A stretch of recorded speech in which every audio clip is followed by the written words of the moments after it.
Oui, bonsoir. Merci à vous de nous mettre à l'antenne, puisqu'effectivement, on est bloqué depuis 8 jours, avec très très peu d'informations, tant de la part de l'État français que des compagnies, et la vraie nécessité de s'organiser par nous-mêmes. Voilà, dans un contexte où on a quand même 4 enfants qui sont âgés de 4 à 11 ans, et aucune information qui nous est donnée, aucune aide matérielle, et je vous dis vraiment la nécessité de se débrouiller par nous-mêmes dans un climat terriblement anxiogène, puisque chaque jour se succèdent les alertes, puisque sur les téléphones portables, nous avons des alertes lorsqu'il y a des risques missiles, avec la nécessité de se mettre à l'abri.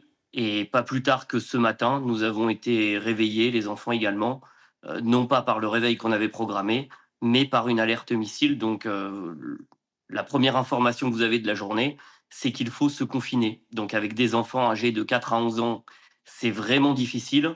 Et le message que je voudrais faire passer, est très clair, puisque j'avais été interrogé par une autre chaîne d'information il y a 8 jours, où j'avais été plus conciliant, plus laxiste, parce qu'il fallait que les choses se mettent en ordre, bien évidemment.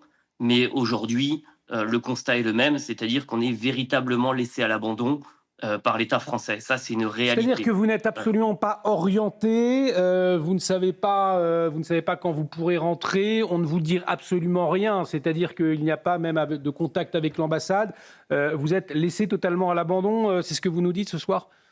oui, tout à fait, on s'est inscrit bien évidemment sur le fil d'Ariane en renseignant toutes les informations relatives à l'âge des enfants. Donc on avait imaginé faire partie, on va dire, des publics prioritaires pour être rapatriés, mais il n'en a rien été.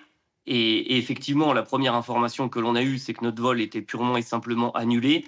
Et à partir de là, il a fallu se débrouiller par nous-mêmes, avec la nécessité, nous on vole avec la compagnie Emirates, de se rendre dans une agence, étant précisé que Dubaï dispose aujourd'hui d'une seule agence ouverte avec plusieurs centaines de personnes qui font la queue et 4 ou 5 guichets. Donc vous voyez, moi j'y suis allé une première fois, j'ai attendu 3 heures avant que le rideau soit tiré, sans aucune information, en nous disant que c'était suffisant pour aujourd'hui et qu'il fallait revenir le lendemain. Et le lendemain, 5 heures d'attente pour avoir un billet. Donc aujourd'hui, nous avons des billets, mais avec le risque chaque jour que la situation évolue au regard de l'insécurité de l'espace aérien.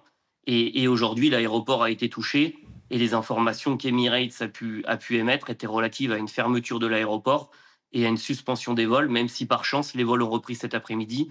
Mais chaque jour contient son lot de surprises et d'incertitudes.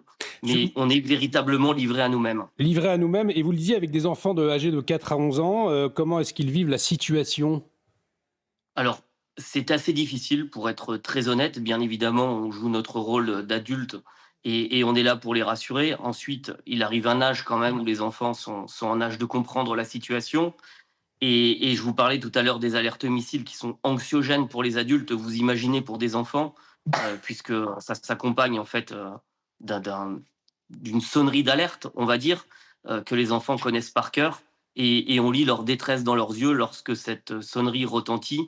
Et je vous dis, ce matin, et malheureusement encore ce soir, alors qu'on était en train de prendre le repas, où on a vu tout simplement le drone passer au-dessus de notre tête, avec là aussi des gens sur place qui tiennent un discours que je vais qualifier aussi de façade, et un peu organisé pour ne pas dire dicté, puisque le message est toujours le même. Tout va bien, tout est sous contrôle, jusqu'au point de nous dire qu'il ne s'agissait pas d'un drone mais d'un avion. Alors même si on n'est pas des spécialistes de l'aéronautique, aujourd'hui on arrive quand même à faire la différence entre un avion qui survole et un drone ou un missile, puisque malheureusement on en a vu plusieurs passer.